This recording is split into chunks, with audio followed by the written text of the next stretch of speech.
In this video, we're going to show you how to sandwich a quilt top to get it ready to sew. Right now we have a bolt of backing. The fold is on the top, and we're going to put the fold of the quilt top to match that up there. It doesn't have to be exact at this point.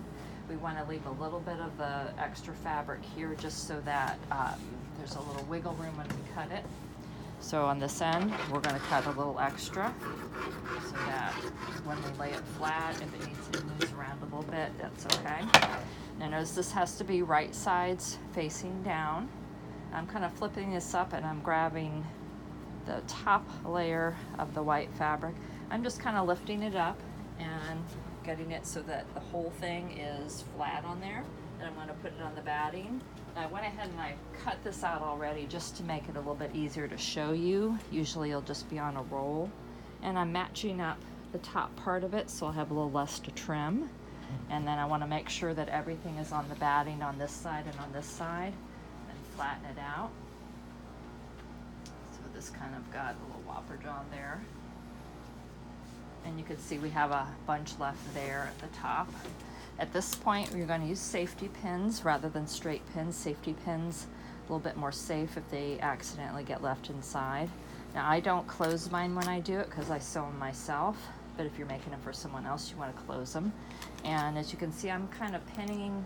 I usually put about 3 pins going across, and then down the quilt, I'll usually put 1, 2, 3, about 4 there. If you want to pin in the middle to secure it a little bit, you can do that, but it just depends on what you're comfortable with. Now this one has been pinned, and you can see I did 3, and then I did 4 down the end. At this point, you're going to start trimming off the extra fabric and the extra batting on both sides.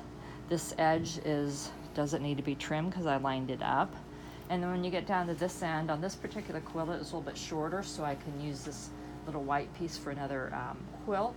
And this big piece of batting down there, in another video, we're going to show you how you can use that to use for the batting of a quilt, how you can assemble it. This is what it's going to look like when it is pinned and ready to be sewn. At this point, I usually like to fold it in half again, just kind of stack them up until I'm ready to sew. So in another video, we're going to show you how to serge that and make the quilt.